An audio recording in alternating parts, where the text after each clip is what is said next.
This is Module 2 entitled Switching Concepts.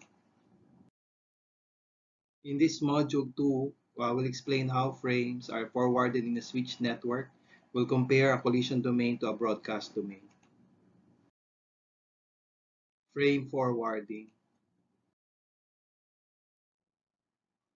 A switch has a MAC address table. In the MAC address table, it lists down the MAC addresses of the PC and to which port it is connected. For example, like in this case, say PC that has a MAC address of EE is connected to port 1 of this switch. So that's how it is. Okay. So usually the MAC address table is built the moment that a device, say, sends data. It sends data, say, to this PC over here. Let's say this is E, and say this port 2 is A. So let's say E forwards data to A. So what the switch will do is to get the source MAC and map it to the incoming port, to the ingress port, and then sends it, say, to A. Let's say A will reply. A this time is the source, so it will map again the address of A to port 2. So that's how it is. Take note of this term: ingress, the entering that's the entering the interface. Egress is exiting the interface. Other term for MAC address table is content addressable memory. So again, in the MAC address table, the switch learns the and examines the source address. It adds the source MAC if it is not in the table. Usually, the MAC address table, it resets the timeout setting back to 5 minutes, and it's stored in the cache memory. So it also examines the destination address. If it is in the MAC address table, then it will forward to that specific port. And if not, it will be flooded out to all interfaces. It will be sent in broadcast. A switch has a means on how to read the frame. Okay, the frame again is the encapsulated data received in the switch, and we have two means or methods, and we call it this as switch forwarding methods. And these two methods is the store and forward and cut through. In store and forward, the switch will receive and read the entire frame. So that's the keyword. While the cut through is that it forwards immediately the moment that it reads the destination MAC. So it doesn't read the data anymore. But the problem with cut through, it doesn't have any error checking. So this is one reason why still most switches uses store and forward. Store forward has high latency. It takes time to process the frame to be processed in the switch, but then it has error checking, which is still much more effective in terms of the frame forwarding method. So again, in store and forward, there's error checking because it reads the entire frame from here going here. Okay, all the contents in the frame are being read and checked. So it again has error checking. Um, it has buffering. The ingress interface will buffer the frame while it checks the FCS.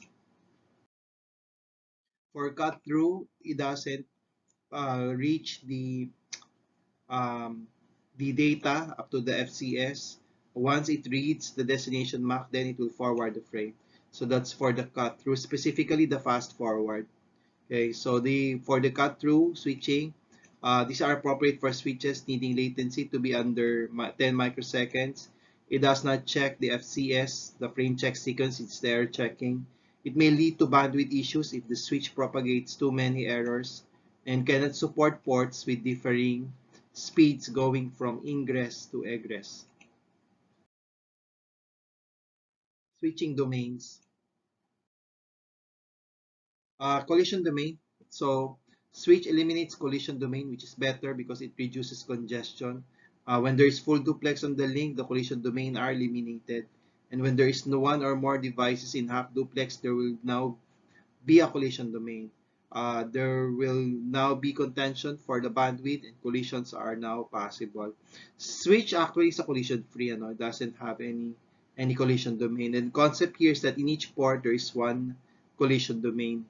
So, and with that, so if there are any collision that happens on port 1, it will port 2, 3, 4, 5 are not affected. It's one reason why, again, switches are considered as collision free. Broadcast domain, on the other hand, extends across all layer 1 or layer 2 devices on the LAN. Only a layer 3 will break the broadcast domain. And with this, in each port of a layer 3 device, like a router, has one broadcast domain. Broadcast domain consists of all devices on the LAN that receives the broadcast traffic. And when the layer 2 switch receives the broadcast domain, it will flood out all interfaces except for the ingress interface.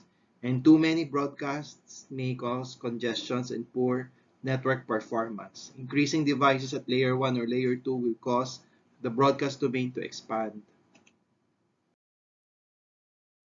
To alleviate or reduce network congestion, better to use a switch. Better to have a much fast port speed. Better to have a fast internal switching, a switch or a device that has large frame buffers, and a higher port density.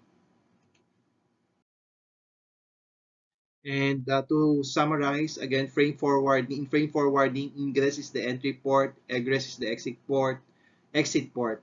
The switch builds a MAC address table to forward frames on the LAN. The switch can use either the store and forward or cut-through method of switch forwarding. For switching domains, Ethernet ports in half duplex will be part of a collision domain. Full duplex will eliminate collision domains. A switch will flood out all interfaces except the ingress port if a frame is a broadcast or if the unicast destination MAC is unknown. Broadcast domains may be broken up by a layer 3 device like a router. And switches extend broadcast domains but can eliminate collision domains and relieve congestion. And this ends this module 2.